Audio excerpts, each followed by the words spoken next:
Good morning, and welcome to the annual meeting of shareholders for Delta Air Lines.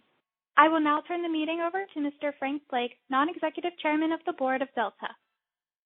Thank you. Good morning and welcome. We are holding our annual meeting virtually this year due to the COVID-19 pandemic. Joining me today are Ed Bastian, Delta's CEO, Peter Carter, our Chief Legal Officer and Corporate Secretary, and Joe Greer, our Vice President, Investor Relations.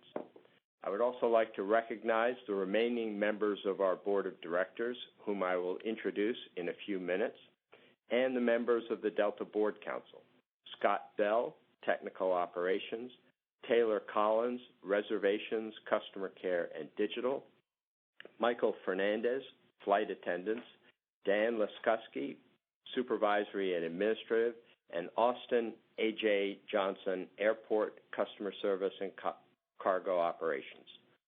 Also on the line today are Mark Beska and Bo Bradley, representatives of Ernst & Young, our independent auditors.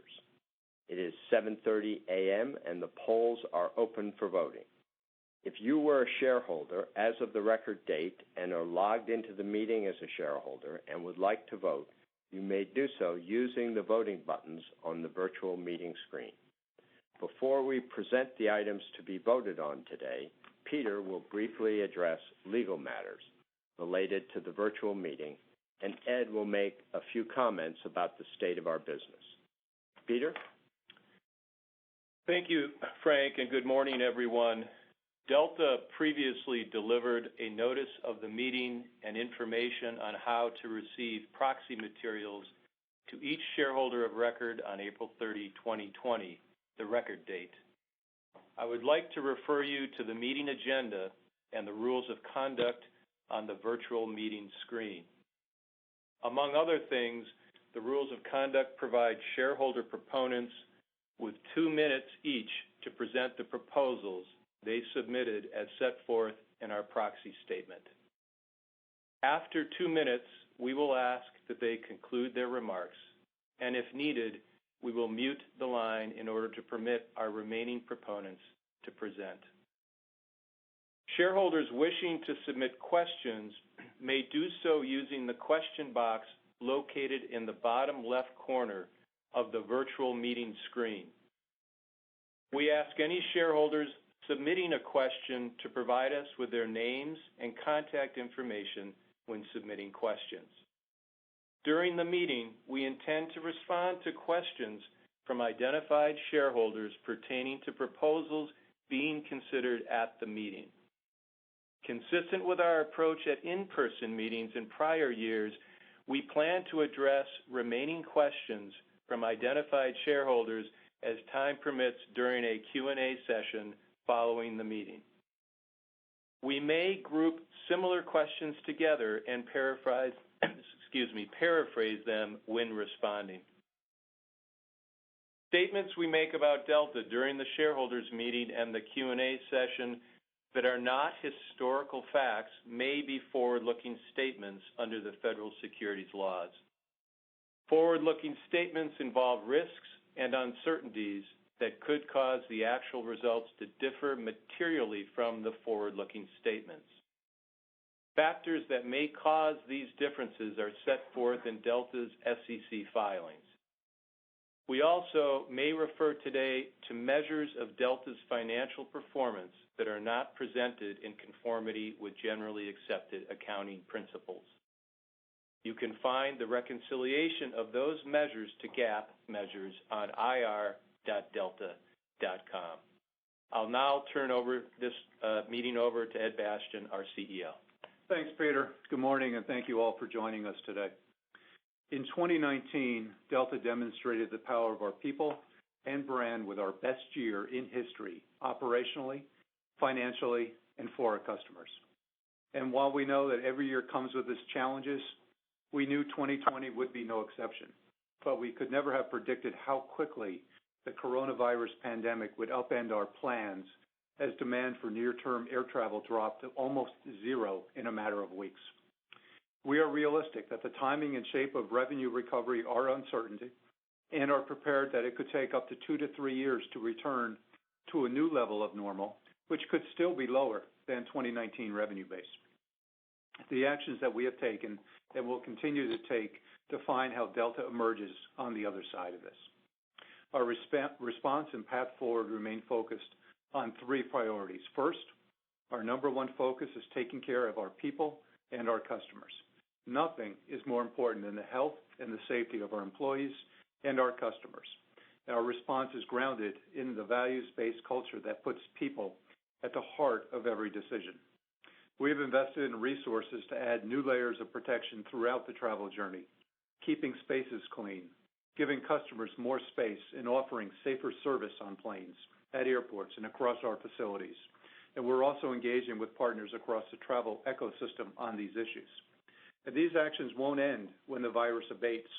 We plan to continue to invest in new techniques to make flying safer than ever.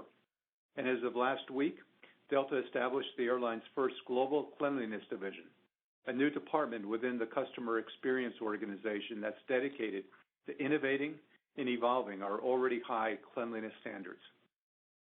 As people want to travel again, we have taken action so that they can feel confident about choosing Delta. These actions include electrostatic spraying of every aircraft before each flight, a requirement for customers and employees to wear masks, reduce touch points between customers and employees during travel, and importantly, the capping of load factors to 60% on all Delta planes, including the blocking of the booking of middle seats through September 30th. This guarantees that every customer has a seat open to them, next to them on board the plane.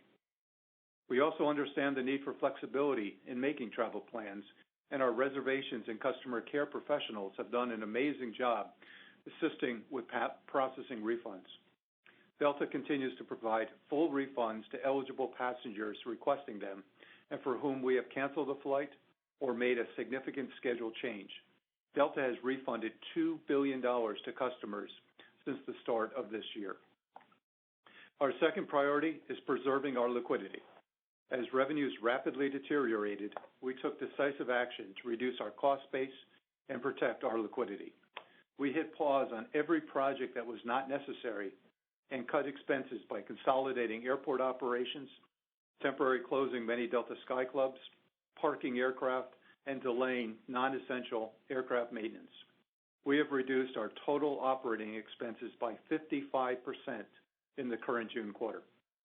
We are continuing to make progress on daily cash burn and now expect cash burn for the month of June to be approximately $30 million per day. For context, in the early days of the pandemic in March, our daily cash burn was close to $100 million per day. This improvement is driven by strong cost performance and improved net sales trends. In the last few weeks, we've seen modest but meaningful sales improvements. We have seen our net cash sales be positive for each of the last couple of weeks, and we're confident in our principal financial goal of reducing average daily cash burn to zero by the end of this year, which is the most valuable way that we can preserve liquidity. We have received $3.8 billion in payroll support to date under the CARES Act, with an additional $1.6 billion to be received by the end of July. Including our unsecured debt offering completed last week, but not including CARES Act relief, we have raised over $14 billion in financing since the beginning of March. Our actions so far, combined with CARES Act relief, should bolster our liquidity to over $15 billion by the end of this current June quarter, putting us on a solid path to have more than $10 billion in liquidity at year end. And finally, we're focused on protecting our future. Delta's core business strengths are enduring: our people, brand, domestic network, and operational reliability. These advantages will continue to differentiate Delta and position us to succeed while rescaling the business and our cost structure to be a more agile airline going forward. We're taking advantage of reduced demand to pull forward our future, retiring planes sooner to bring in fuel-efficient planes faster, and accelerating construction at LAX, LaGuardia, and Salt Lake City. We have the best team in the industry, and I thank all 90,000 employees for the incredible job that they are doing. Right now, more than 40,000 of our employees have chosen to take voluntary unpaid leaves, ranging from 30 days to 1 year, a significant personal sacrifice for which I will forever be grateful. It is my hope that we will be able to avoid furloughs through the many self-help initiatives that we are leveraging while caring for our people, including through the early retirement and voluntary opt-out programs that we announced last month. It won't be easy and requires collaboration across each of our divisions to spread the available work that we have over as large a group as possible to save jobs. We may be smaller temporarily, but the new Delta is going to be stronger and more resilient than ever. And in closing, while the coronavirus has disrupted our world, it pales in comparison to the long-standing issues of racism, racial inequality, and racial injustice that have recently come to a head through heartbreaking events across our communities. As we traverse these challenging times, we remain committed to the fight for equality, social justice, and against racism. The Delta people will be part of the solution, not just through words, but much more importantly by our actions, which starts by learning and understanding. Our culture and people demonstrate our commitment to doing what is right for our customers, our shareholders, and each other. Thank you for your support now and always. Thank you, Ed. The Independent Inspector of Election has tabulated all proxies submitted for the meeting. The inspector will now report on the number of shares present at the meeting. Mr. Chairman, we have a total of 491,794,514 votes present virtually or represented by proxy. This is equal to 77.1% of the votes entitled to be cast by the owners of all shares of common stock outstanding as of the record date. Thank you. A quorum is present. The meeting is convened. Before introducing the 7 items to be presented for a vote today, I would like to take a moment to thank Dan Karp for his dedicated service to the Delta Board over the last 13 years. Dan has recently retired from the board, and we wish him well in his retirement. His leadership, thoughtfulness, and commitment to Delta will be sorely missed. I will now introduce the nominees for election as directors, which is Proposal 1. Their bios and qualifications are in the proxy statement. All nominees currently serve on our board. In addition to Ed and me, the nominees are Ash Carter, David DeWalt, Bill Easter, Christopher Hazelton, Michael Huerta, Gene Jackson, George Mattson, Sergio Real, David Taylor, and Kathy Waller. There are no other nominations, and nominations are closed. Proposal 2 is the advisory vote on the 2019 compensation of Delta's named executive officers. Proposal 3 is to ratify the appointment of Ernst & Young as Delta's independent auditors for 2020. The board urges you to vote for each of these 3 management proposals for the reasons set forth in the proxy statement. We will now turn to the shareholder proposals and remind each of our proponents to limit their remarks to 2 minutes. Proposal 4 was submitted by John Chevedden. If Mr. Chevedden would like to present the proposal, he is now recognized. Operator, please open Mr. Chevedden's line. Hello, this is John Chevedden. Can you hear me okay? Yes, we can. Proposal 4, adopt a mainstream shareholder right, written consent.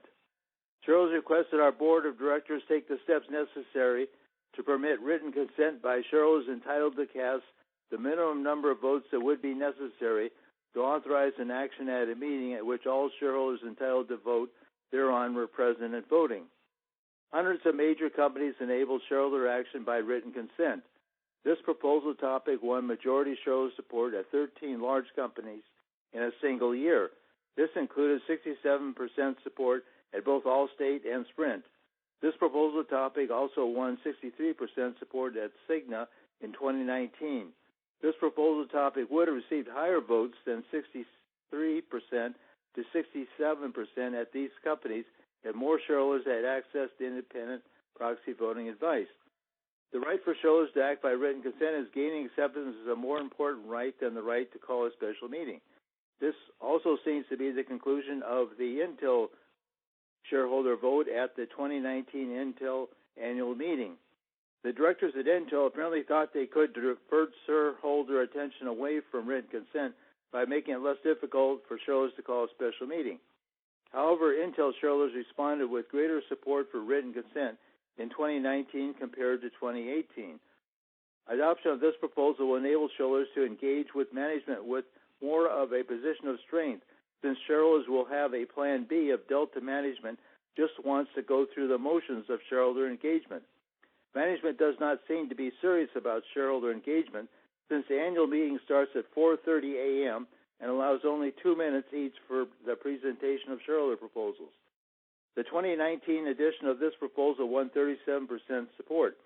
The 37% support was significant because the Delta directors apparently thought they could decrease support for this topic in 2019 by lowering the stock ownership threshold to call a special meeting from 40% to 20%.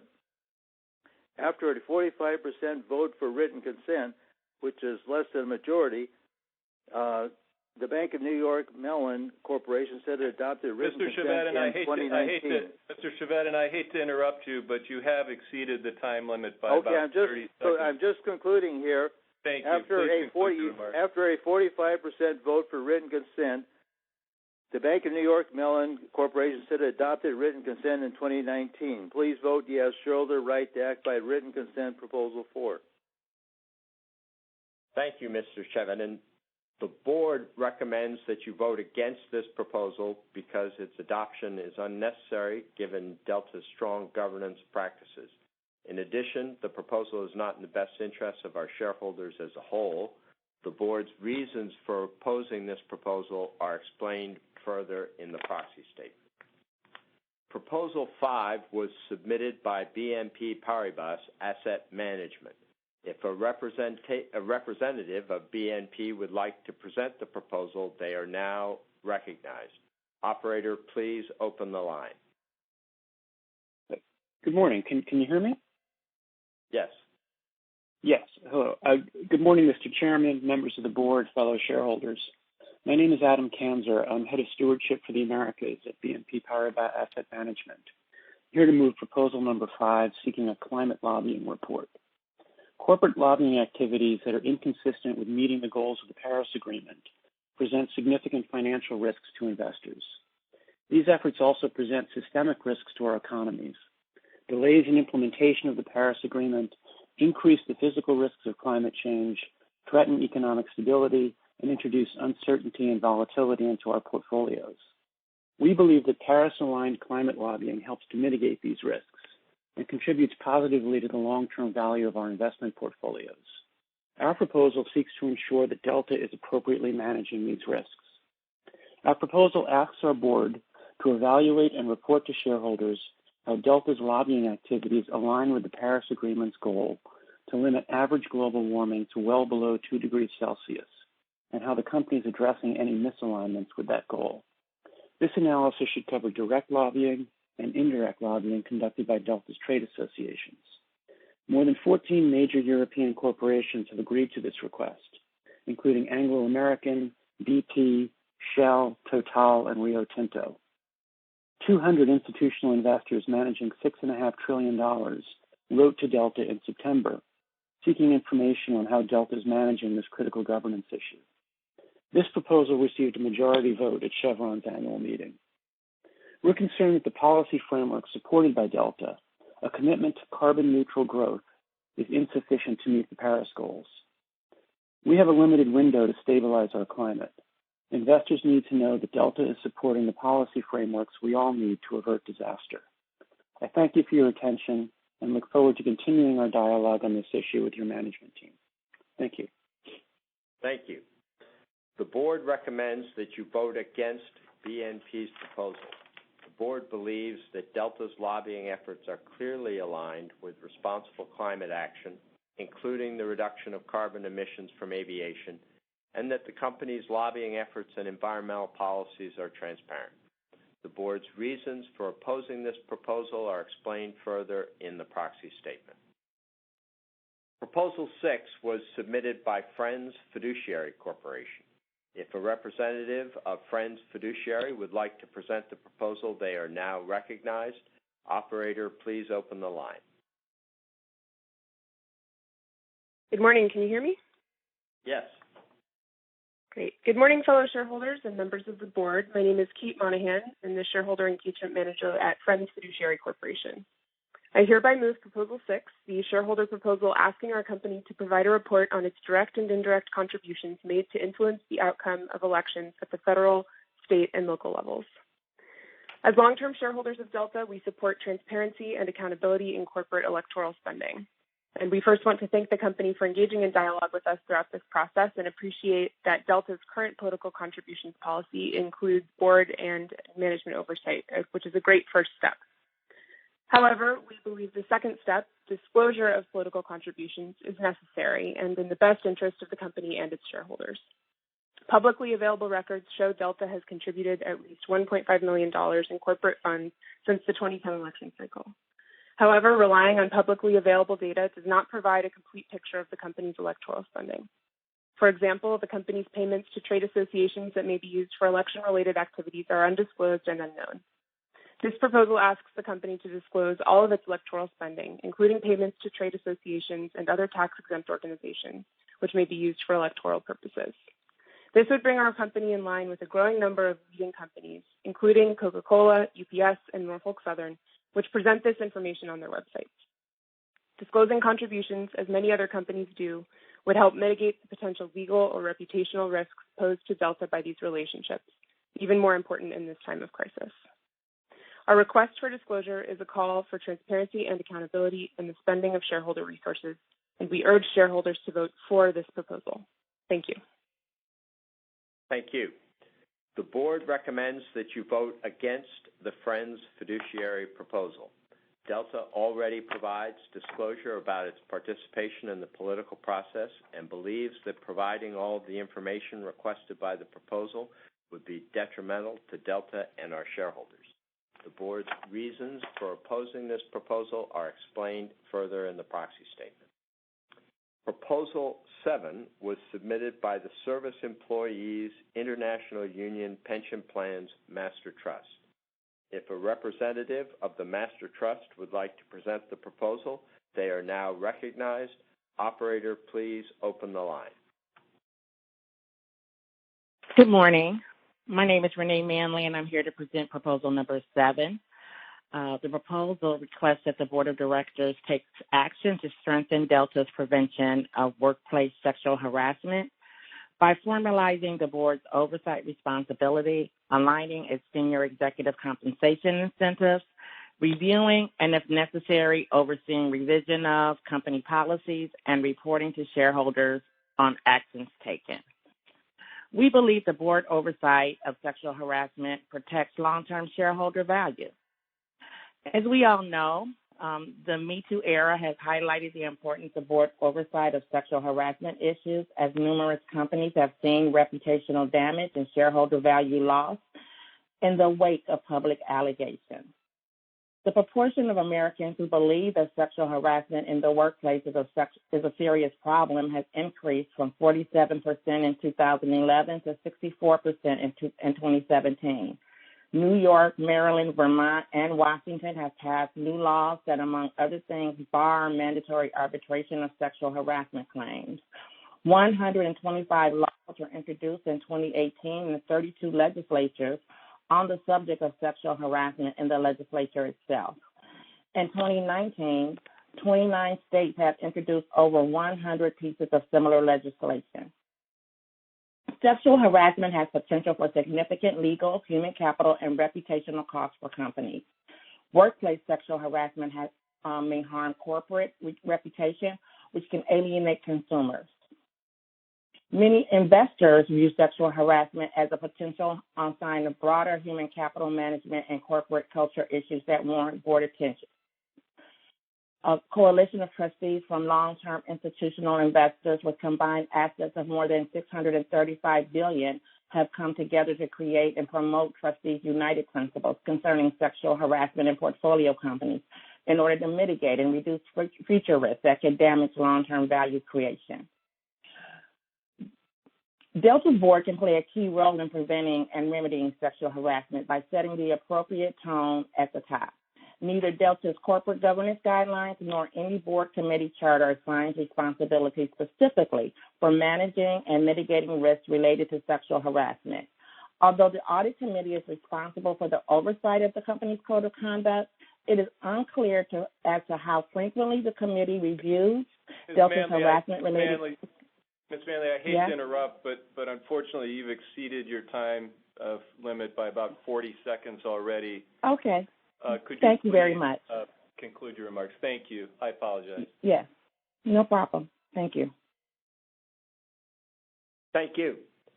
The board recommends that you vote against this proposal. The board supports its underlying goals, but does not believe that the prescriptive approach outlined in the proposal is the best way to address prevention of sexual harassment, or that it would result in an efficient or effective allocation of our resources. Further information about the board's reasons for opposing this proposal are explained in the proxy statement. If any shareholders would still like to cast a vote on the virtual meeting screen, please do so now. Peter and Jill, have we received any questions pertaining to the proposals on which shareholders are being asked to vote today? We have not. Thank you. It is now 7:56 a.m. The polls are closed. Peter, please report the preliminary results of the voting. Mr. Chairman, because ballots were accepted until a few minutes ago, the final tabulation of votes will be reported after the meeting. The preliminary vote results are as follows. In the election of directors, all director nominees received a substantial majority of the votes cast and therefore have been elected. The advisory vote on the compensation of Delta's named executive officers was approved. The appointment of Ernst & Young, LLP, as independent auditors for the year ending December 31, 2020 has been ratified. None of the shareholder proposals was approved. Complete results of the voting will be published on our website, as well as on a report on Form 8-K with the SEC within 4 business days of this meeting. Thank you, Peter. This concludes the business of the shareholders' meeting, and the meeting is now adjourned. We have approximately 15 to 20 minutes remaining for today's Q&A session and intend to address as many of the questions submitted by identified shareholders as possible. If we are unable to address all of the questions, we plan to post a summary of responses to any remaining questions that would be of general interest to our shareholders on the IR section of Delta's website following the meeting. Please go ahead with the first question. Sure. Thanks, Frank.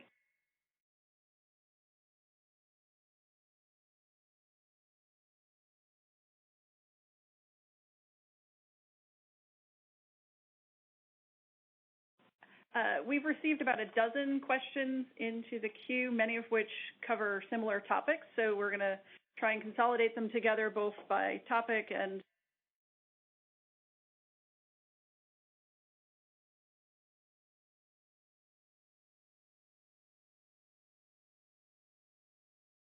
questions. So several on our COVID response. If we could speak to the cleaning measures that Delta is taking and the technologies being used.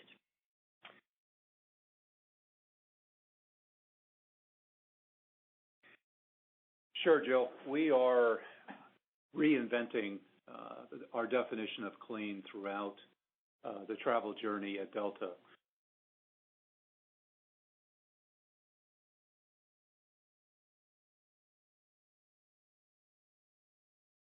Just last week, we announced the establishment of a new global cleanliness division headed by Mike Medeiros, a longtime Delta veteran, to gather all of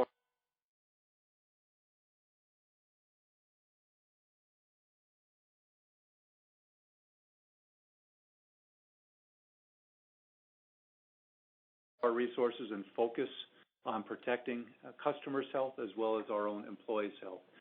The results of all of our activities, from the distancing protocols we maintain on board the plane, capping load factors, the work we're doing in the airports to board customers actually from the back to the front to avoid people coming into touch with each other, the contactless service that we're providing on board the plane by our flight attendants, are all working and paying significant dividends, and the results are in the facts of what we're seeing.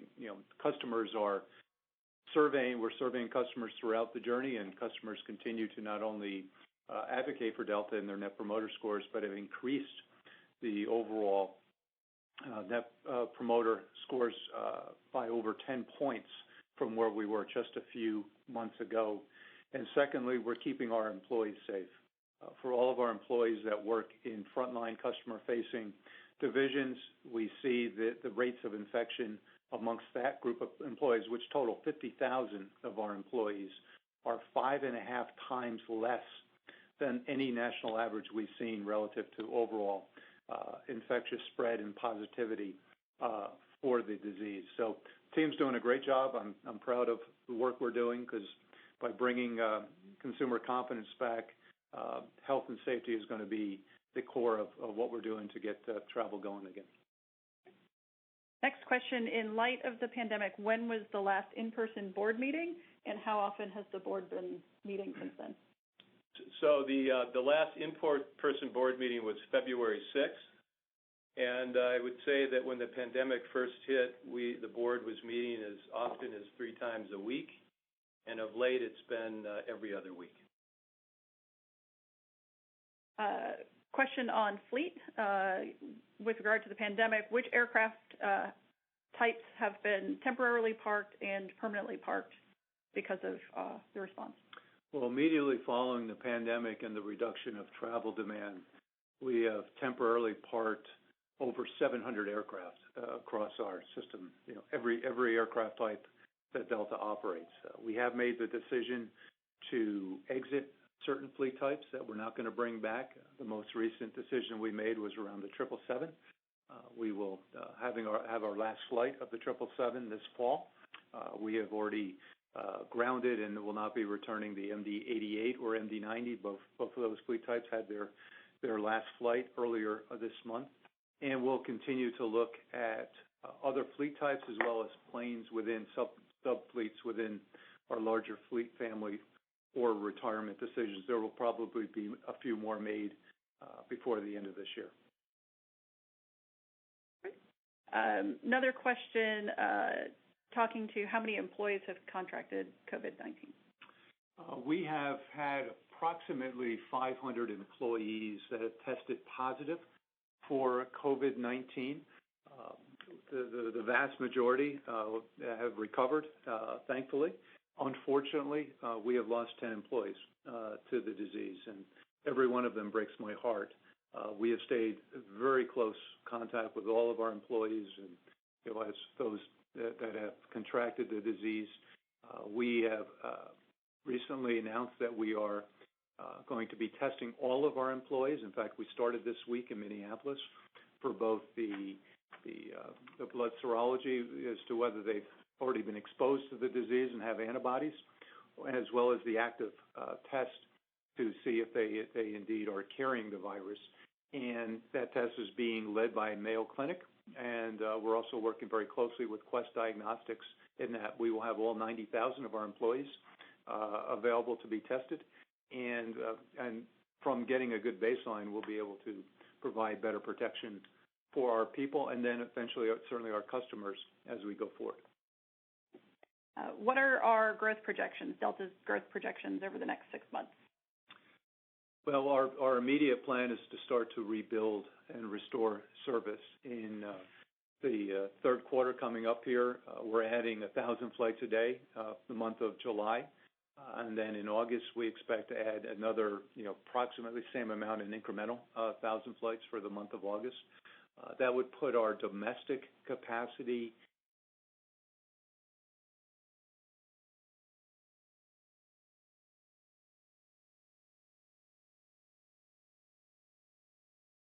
down somewhere between 55 and 60% of what our normal schedule is. And then once we get to that level, then we'll take a pause and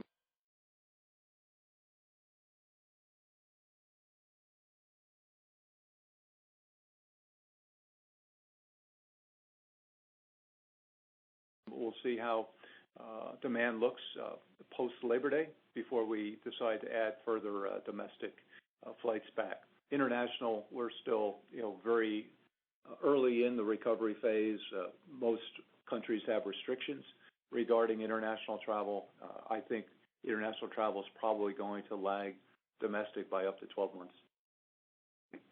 Are there any special incentives for employees to retire early?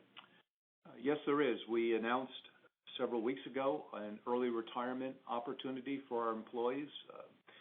The program is a 70-point plan for employees that their age as well as their years of service combined to total 70. They're eligible for the early enhanced retirement opportunity. We have a significant number of employees that do qualify, and the offering is both a very significant retiree medical allowance.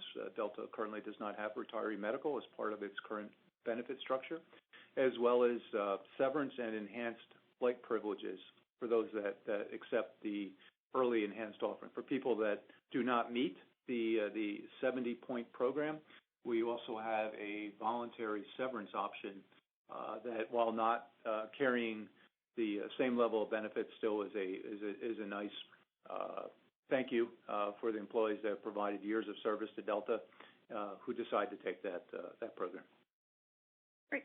What is Delta's current liquidity position? We expect to end the June quarter, June 30th, with in excess of $15 billion of cash.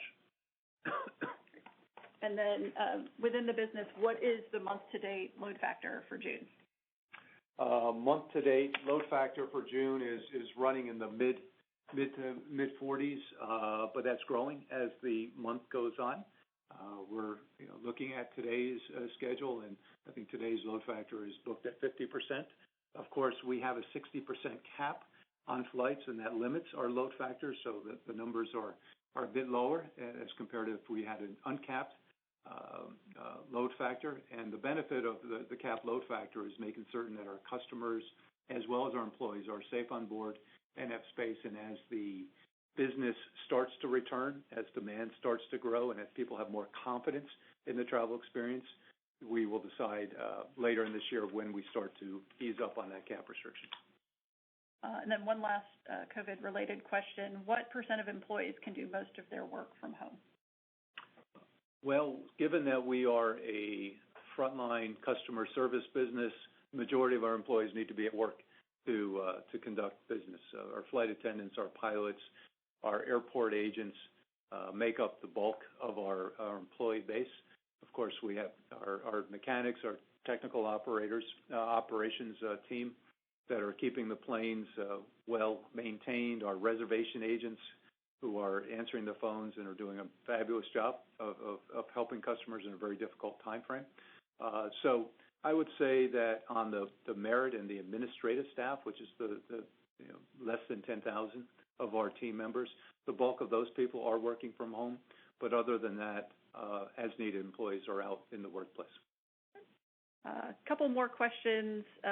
Did any directors not attend today's online meeting? No, all of the directors are attending today's meeting. Next one is, what is the participation rate in Delta's carbon offset program, and can things be done to promote it better to customers?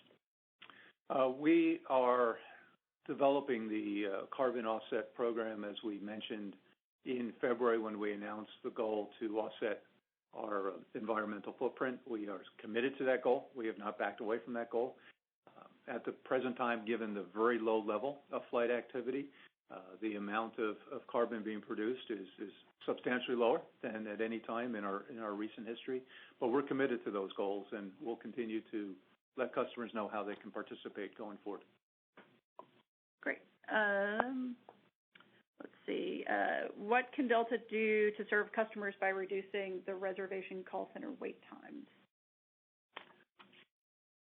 We are in the process of adding back up to 2,000 of our reservation agents who had taken leaves of absence and bringing them back onto the phones. We've expanded our at-home capabilities for our reservation agents. We already have a meaningful number of our res agents who do work from home typically, and we've expanded the capabilities so more and more of our people can stay safe at home, in place, and still handle the phone volumes. But we are experiencing, as all airlines are, an unprecedented surge in calls as people are canceling flights, changing plans, looking to see the status of their refunds, and understanding what the new standards of cleanliness and care that we're taking on board the plane. So we're bringing as many agents back. We originally wanted to keep our res agents safe, so that's why we had a number to go out on leaves of absence as we redesign their workspace and the res centers to keep them physically safe. We have that work done, and we're starting to bring people back over the next 2 weeks. Great. So we've got 2 more questions. Talking to Delta's help in transporting medical supplies in the battle against COVID, would there be any change to Delta transporting lab animals in support of research? We will take that question offline. I don't have any information on that. Okay. And then the last one, what is the company's plan to address racial injustice and the protests in recent weeks? Well, as I mentioned in my prepared remarks, the level of angst in our communities and our society weighs heavy on our hearts. For our black and brown-skinned brothers and sisters, it's our responsibility to ensure that we are not just providing equality, but stamping out racial injustice and systemic racism wherever and however we can see it and find it. A lot of it, I think, at this point in time, is one of education, is understanding, is learning. We're undertaking events throughout our company, talking to our people, understanding the concerns, the challenges that they see. We all are in a very difficult period of time right now with both the pandemic as well as the challenges of racial equality in our nation. But make no mistake that Delta is going to be accountable, and I'm going to be personally accountable to ensuring that we're doing everything humanly possible to advance equality and justice in our company. And you should hold me accountable for that standard. That is the entirety of our Q&A. I'm going to wrap the meeting. Thank you, Ed. Thanks, Joe. There are no further questions. We appreciate everyone's interest in Delta, your participation in our shareholders meeting, and your questions this morning. Thank you. The conference is now concluded. Thank you for attending today's presentation. You may now disconnect.